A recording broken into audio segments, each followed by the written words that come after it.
Hello everyone. Today I'll share with you my digital story 9 on extended realities XR, focusing on AR, which stands for Augmented Reality. So let's start. Now let's cover some important concepts taken from the two articles, and then we will dive into my personal thoughts on AR and the lesson plan and how the lesson plan fits with the summer model. So as we had before in the last lecture, we defined extended reality as an umbrella term for technologies that modify the view or our view of reality. And actually it includes the augmented reality, AR, VR, virtual reality, and MR, mixed reality. When it comes to the virtual reality, we can define it as a technology that immerses the users in a digital environment, often requiring a headset that replaces their real-world view. The augmented reality, it adds objects to the real world, allowing us to interact with the real and digital at the same time. Whereas the mixed reality, it combines the elements of VR and AR, allowing the digital and real objects to interact in the real world. Pedagogical agent, PA, is a virtual character in AR that is used in technology to teach and also interact with the learners. And finally, summer model, as we know before, this is a framework that helps to evaluate how technology is integrated into language learning. And it stands for substitution, augmentation, modification, and finally, redefinition. Augmented reality, or AR, has benefits in learning, especially for language and reading discussions. AR can make learning more interactive and engaging by mixing virtual objects with the real world. This consequently enhances students' motivations, retention, and comprehension. So in general, AR can benefit and support language learning by providing visual and audio aids which are beneficial for learners in elementary level or even at higher level for second language learners. To reflect on the readings, the first article titled Augmented Reality for Early Language Learning, a systematic review of augmented reality, application design, instructional strategies, and evaluation outcomes. Basically, this study examines 53 studies on the use of augmented reality, AR, in the early language learning, analyzing the effective design strategies, instructional approaches, and evaluation outcomes. The outcomes of this study categorizes the AR learning activities into three main types: word spelling games, vocabulary knowledge activities, and finally, location-based exercises.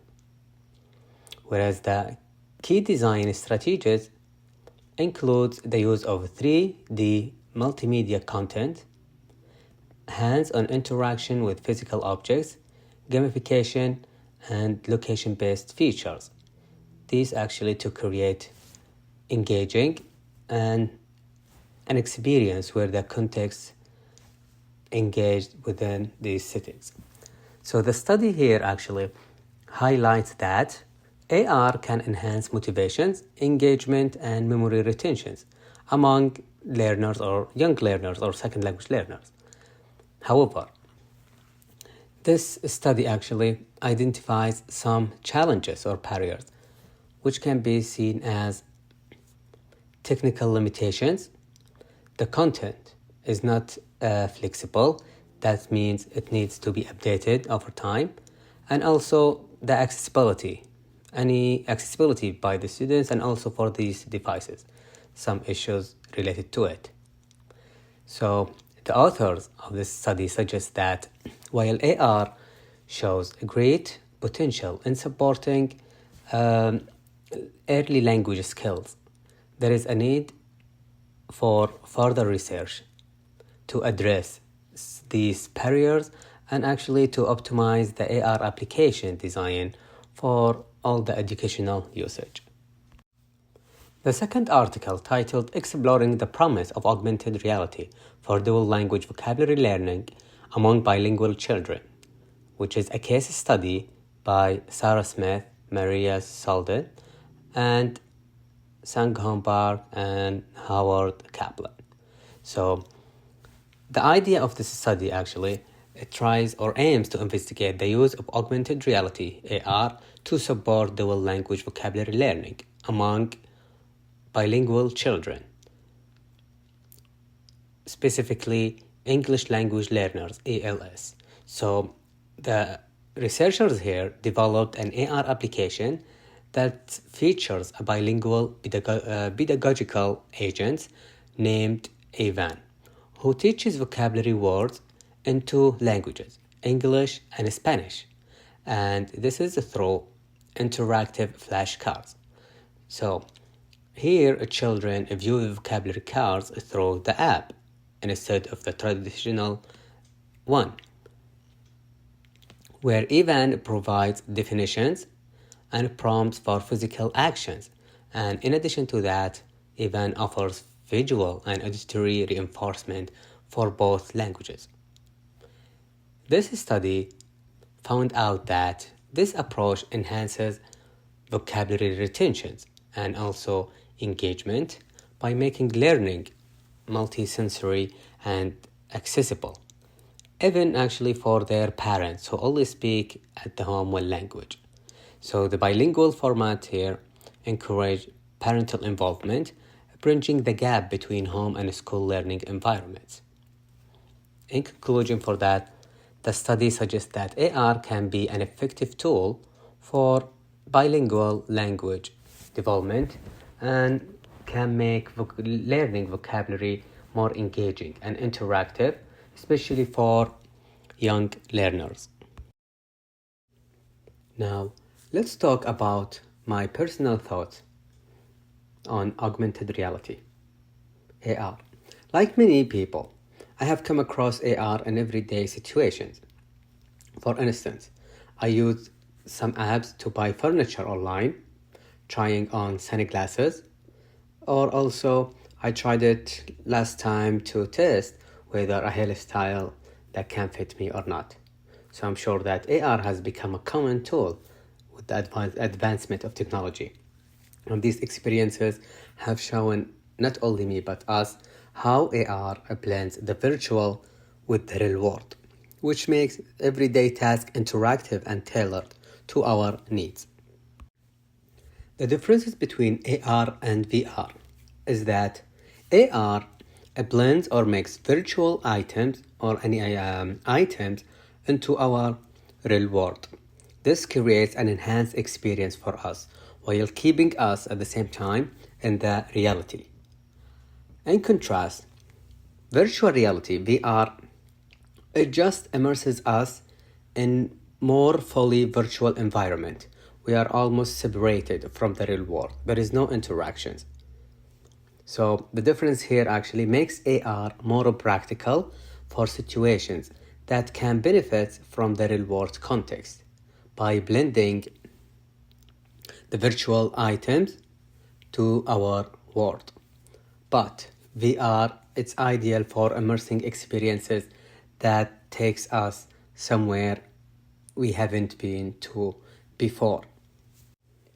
AR has several qualities that are suited for teaching and learning. For instance, it's excellent for learning vocabulary, and this is by connecting words to 3D visual, which makes abstract concepts more concrete and memorable. Another thing is that it boosts engagement. So interactive elements can capture students' attentions, and so it motivates them to learn vocabulary. Another qualities, let's say the last one, is that location-based learning. So AR can use real-world locations to reinforce lessons, making learning more relevant and connected to physical spaces, which we will see an example in the lesson plan. When it comes to the barriers of using AR in education, There are a number of barriers here: cost, availability, inflexibility, and issues with technology and network. Starting with the cost, one significant barrier is the cost, which is associated with the necessary devices and softwares. So the applications here requires compatible devices, such as tablet, or they use the smartphone, but with advanced processing power and cameras. This may not be accessible or affordable for all the schools or even the families. Even in the article, it was highlighted that providing every student with a device is not feasible. This is because of the budget constraints, which often limits the ability to adopt AR in the classroom. The second barrier is availability. So many schools lack access to the necessarily technology to support AR. So AR actually, it works well in one settings, but that it doesn't mean it can work in other settings. The third one is inflexibility. That is when it comes to the content updates. This is another challenge. So once the AR applications are developed, here it is difficult to update or modify the apps or the contents in that app to meet, for instance, the classrooms or level and etc. So when updating or adding a new vocabulary, this requires significant development resources, which this actually makes it hard for educators to adapt AR lessons to their own. The fourth one, the issues with technology and network. So device compatibility and network connectivity are actually common barriers in AR or when it comes to implementing AR. So AR applications require high power, stable internet, and also operating system. This can lead to difficulties in classrooms, especially when it comes different learners have different devices ranging between old and new. Now let's move to the lesson plan. This lesson plan is called Exploring Animals and Their Habitats. The main objective is that students will learn about different animal habitats and associate animals with their natural environment. The activity here consists of preparation and working pairs. For the preparation, we'll create animal flashcards with an AR app. When a student scans the cards with a tablet, they would see a 3D model of the animal appears in its natural habitat. So for instance, African elephants. Meanwhile, the students can read African elephants live in a sub-Saharan Africa, the rainforest of Central and West Africa, and the Sahel Desert in Mali. Elephants are mighty pets and they have evolved to survive perfectly well in hot, arid conditions. Even though this app I'm using here, based on these pictures, is already available, one of the barriers we can see here is that it doesn't reflect where does this animal belong as in the real world. But we can see in the middle picture is that where does this elephant geographically located. The first picture from the right, it tells us about the animal itself. So elephants, they can be considered as herbivore, which means that animals anatomically and physiologically adapted to eating plant materials, for instance, fruit or the main components of its diet. We see here an example of the eats leaves, soft shoots, woody plants, and etc. The third activity for this lesson plan is reflection and discussions. So here, After exploring, the students will discuss with one another or in general all together what did we learn using the new vocabulary so that we can make simple sentences. We can learn about African elephants, where do they live, as we saw in the Saharan Africa and in the Sahel deserts in Mali, and also the location of Africa and where elephants live. We can also discuss elephants, their diet as herbivores, and also the students, they can learn what do we mean by that. So they can learn that herbivores means that they only eat plants such as we said, leaves, fruits, and woody plants. And delving deeper and discussing what do we mean by herbivore, being that means elephant's body is adapted to eat plants as part of their diet. Now let's see where the lesson is placed when we consider the summer model. I believe that this lesson plan is in the augmentation level. So here in this activity, the AR technology transfer or change the basic or the traditional use of the flashcards in the lesson into a higher step, which is the interactive learning experience. And this is by integrating the 3D visuals of the animals. And this actually helps the students to connect the world itself to the realistic animals in the real world. At the same time, there is also an integrating of sounds or the audio, which can assist or teach the students how to pronounce the words. However, one issue is that not all the apps can provide this. So for instance, the app that I used or I shared with you in the example of my lesson plans, it just imitate or mimic the sounds of the elephant, but it doesn't teach how to pronounce the word elephant. So in general here, the features for using the AR is that it enhances engagement and also makes the vocabulary lesson more immersive and also memorable. So students not only see the word by itself, elephant, as an abstract word on the flashcard, but they would see a virtual elephant and they hear the sound and read facts about it and where it does belong. So this actually lesson or the impact of the augmentations for this lesson is that, as we said, it enhances the lesson in general, so the students can experience more visual, interactive, and a context that is rich and full of vocabulary when it comes to the learning.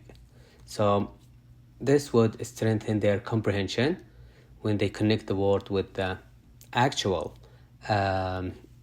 visuals, and also it improves their engagement and motivation.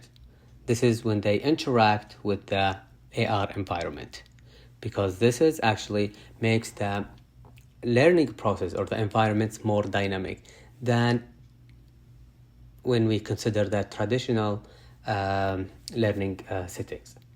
It also, and as based on the articles, is that it supports memory retention. This is when associate vocabulary words with the multi-sensory elements such as the audio and interaction and visuals. Now, we would like to conclude our digital story by considering 4 points. AR adds interactive elements like 3D visuals and audio to the traditional lessons, which makes learning more engaging. This means that AR enhances traditional learning. Second point is that the AR actually supports memory, attention, and understanding by creating multiple sensory and experience that is based on rich context, meaning that the AR enhances cognitive processes. However, despite the benefits, we still have some barriers, which, as we saw before in the previous slides, high cost, the availability, inflexibility, and the last one is the technical issues. The fourth point is that we said, based on our lesson plan, is that this lesson actually fits under the augmentation level when we consider the SAML model. This enhances the study or the lesson plan in general, but it doesn't completely transform the traditional learning activity. Thank you for listening.